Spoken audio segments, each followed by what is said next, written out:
This is the Kate Daly Show.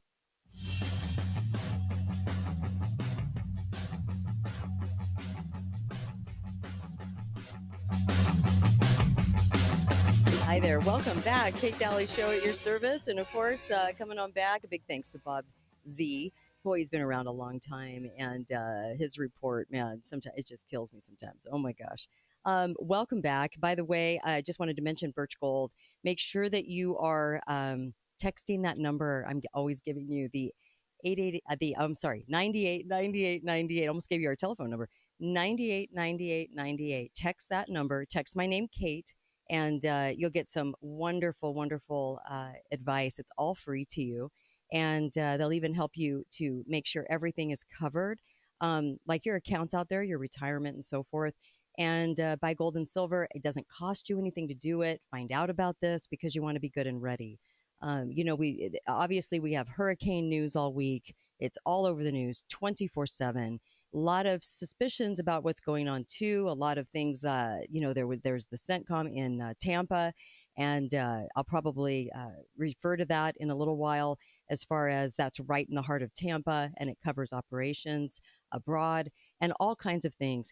This is the time to get prepared. So text 989898 and then text my name, Kate, and you'll get some wonderful free information that I really want you to have. Otherwise, I wouldn't tell you to do it. So welcome back. And of course, make sure you get over to katedalyradio.com, support the show. I have Kenneth, is this you? It's me, yes. Yes. Kenneth, how are you? I'm doing well. How about yourself? Excellent. I asked Kenneth to come on. I wanted to talk a little bit about some of his experiences going on in over Helene. And as we're preparing for Milton in a few days, Milty's coming. I just wanted to get your experiences. You fly. You have this this pilot background. Tell everybody a little bit about you.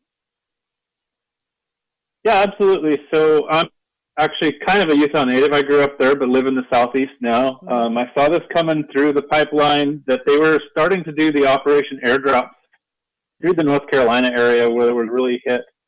I'm a unique background in that I'm a commercially rated pilot, but I also do a lot of backcountry stuff.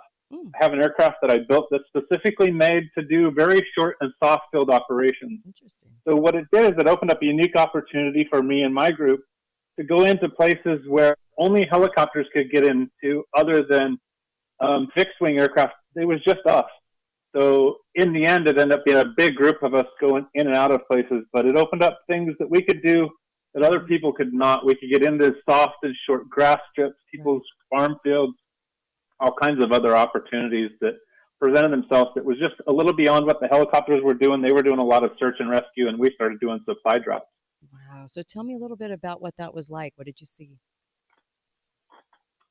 Interestingly from the air, you're going along at 90 miles an hour.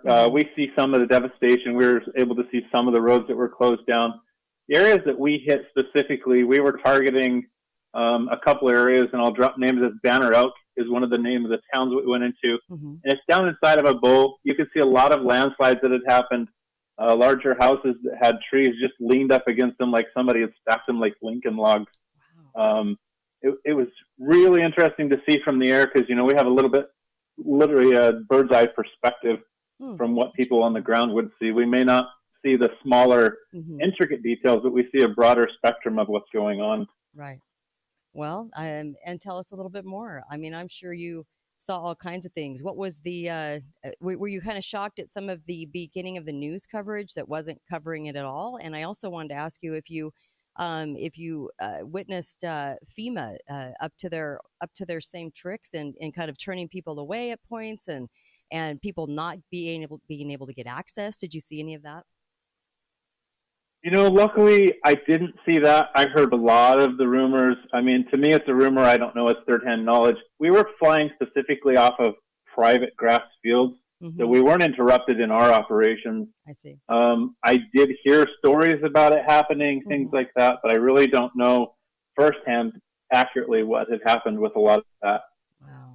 And then what were you seeing as you first went onto the scene? I'm sure it was devastating. Yep, absolutely. The people were just so grateful for us being there. able to bring supplies in. Like I said, it's a unique opportunity. Our aircraft are not large, but we can get places in a hurry.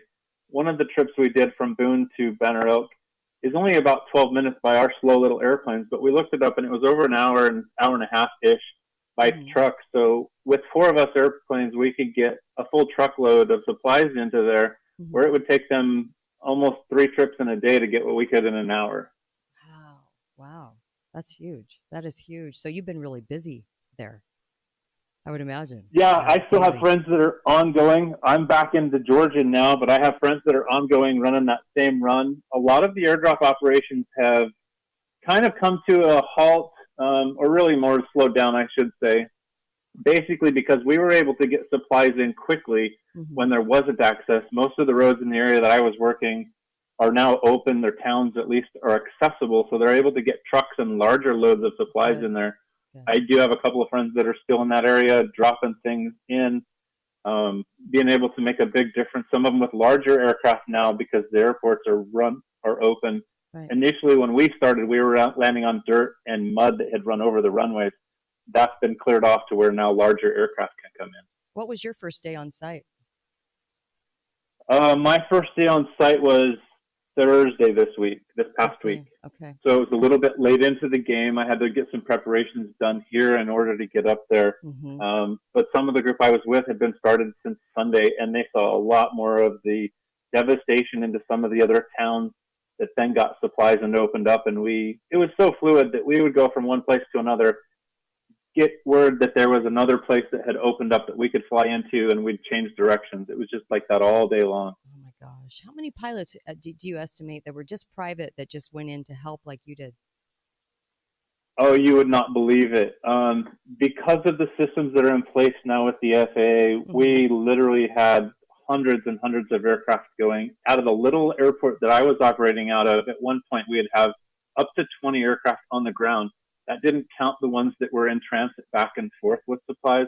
And these are just small 2 to 4 seat aircraft that could get out of this area. But we moved literally a hangar load of supplies almost every day.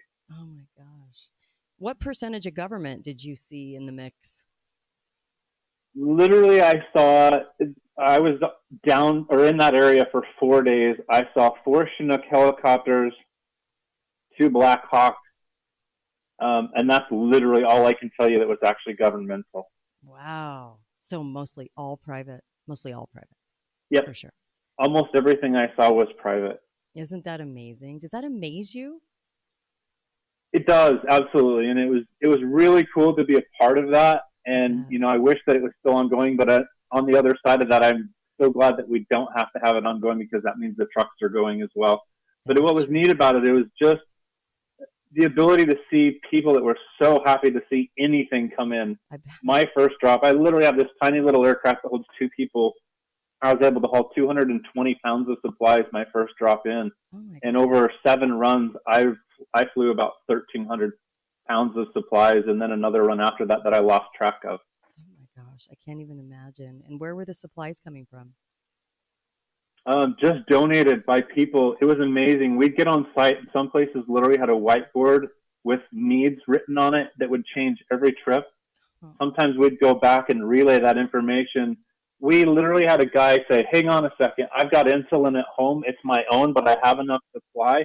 And he went home, got his own insulin, and we dropped it off later on that day. What? Oh, I swear this is the stuff I saw over and over again. This is the America that I know. This is when you think America's disappearing, it comes back in this because those are Americans helping Americans. And I really love that. I think that's just phenomenal. I'm so glad you got to see that. We're going to go to a break. We're going to come right back, share a little bit more. And I hope everybody hangs on.